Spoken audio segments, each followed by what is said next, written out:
Hi, everybody. If you have not read my email today, which you should, because it can make you a lot of money from doing something that is very little effort, like just a few words in an email, you should go read it. But anyway, one of the things I was talking about was how I was commiserating how Instagram kind of drives me insane.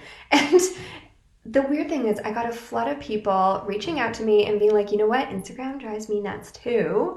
What do you do? Like, how do you Instagram without going insane? And I thought, good question. I will pop on and answer it because I just had so many people talking about it. So I thought, you know what? This is a pain point that we all are dealing with as online course creators and experts. It's just kind of the reality that Instagram is a great platform to use, but it can be like the biggest time-sucky giant toilet in the world. So you have to figure out a way that works for you. So let me run through the things that I do in order to have work to make Instagram work for me. Okay, number one is that Instagram is super weird because it feels like it should be just a platform that you post pretty pictures on and sort of like call it a day. It is so not that. It is really like an engagement platform. Like you need to be reaching out to people.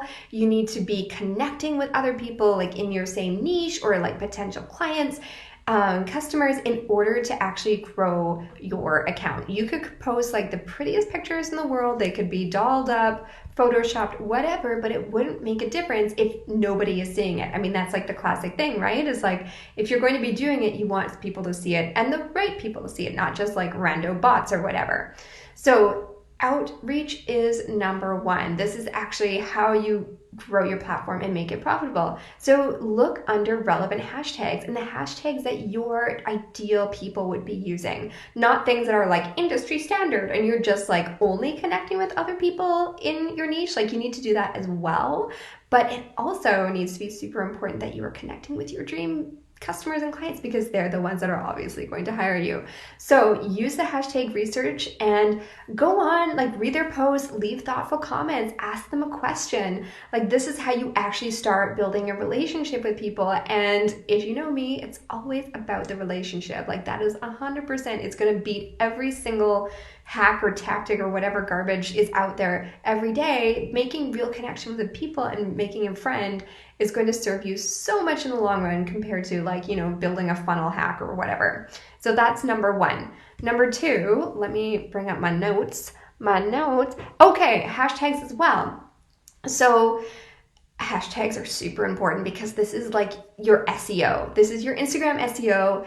And I know it's easy to think like you post something and you use the most obvious thing. Like for me, it would be like marketing or like digital marketing. But those are huge hashtags. They're getting like millions and millions and millions of posts a day. And like a little tiny account like me is never going to rank for anything. It's never going to compete. So I always think about competing in your same weight category, like wrestling or something. So look for other hashtags that are in, like if you have a smaller account, look for hashtags that are a bit smaller, because if somebody is looking up that hashtag, you're going to rank, like they're going to find you that way. So there's some great, if you just put in like hashtag research into Google, there's ways that you can find websites that you can put in a type of hashtag and it'll show you other relevant hashtags of what people are using and like the amount of images or posts within that hashtag. So that way you can find ones that are more relatable to your account and your weight class. And also switch them up. Facebook or Instagram doesn't like it if you just keep reusing the same hashtags all the time. They can ban you for that, shadow ban you. Basically, like you don't get in the feed at all. So you want to make sure that you are actually switching up those hashtags all the time so that way you keep the algorithm happy. One thing I like to do is I create a note just on my phone, like the Notes app. I'm not going to show you. Anyway, Notes app. And then I have like different banks of hashtags I can put in. There's other ways you can do it as well. You can put it into like later, like a scheduling service. You can put it like an auto populate. Like, you know, if you put 3 letters, you can have all your Instagram hashtags populate. I do have that for one of my banks, but for the most part, because I've been switching them up quite a bit, I have them in the notes. That way it's really easy to just copy and paste into it. Let me bring up my other notes here. Stories. Oh my gosh. And stories are two parts. So number one, just talking about the post caption. So obviously Instagram, there's so much more to it than just a pretty picture. Captions are everything, you guys.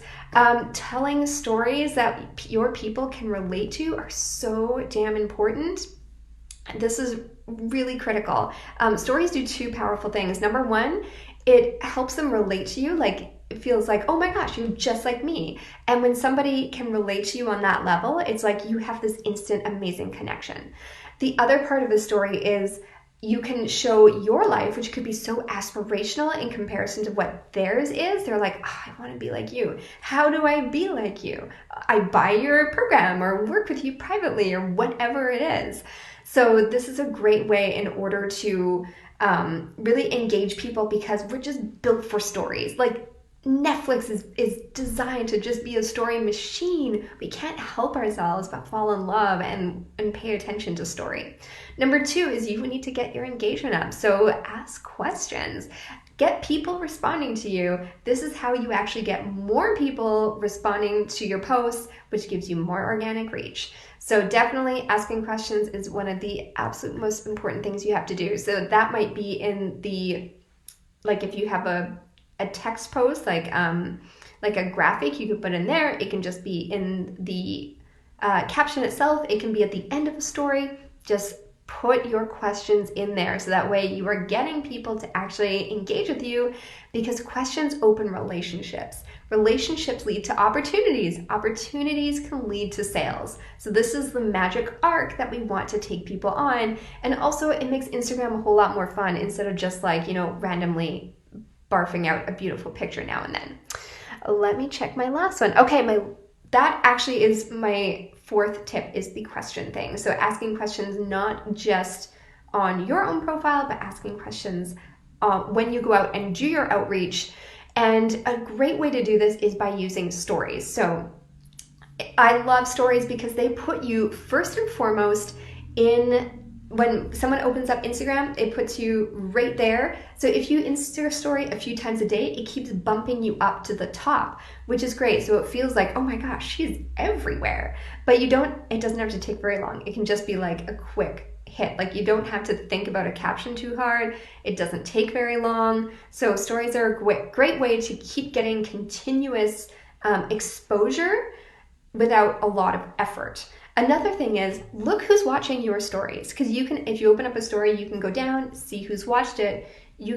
So these people already know you, they're in your world, right? Like, they know you because they watch your story. It's not like you're going after cold traffic where they've never heard or seen you before. They're like, who is this chick? They know you. So this is a great way that you can start that relationship. So go watch their story, and then you know how you can reply. If you reply, you can ask them a question. So that way you're in the DMs, which is the most precious spot on Instagram, the place where sales are made. It is beautiful. And you can get in there so easily and just start a conversation. Like, obviously you're not trying to sell them anything right away. You're just trying to build a relationship and build some internet friends.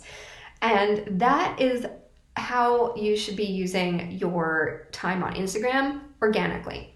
You can absolutely set fire to this strategy if you use ads.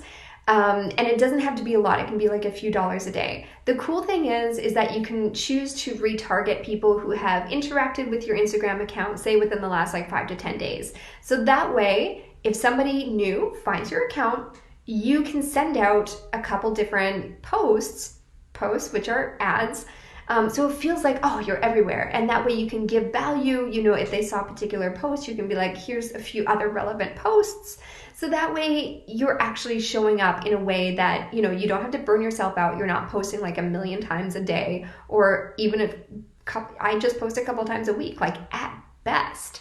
But this is how you can actually feel like you are showing up and giving value and getting in front of the newsfeed and creating those connections without having to do a ton of posts. So let me know which one of these was helpful for you.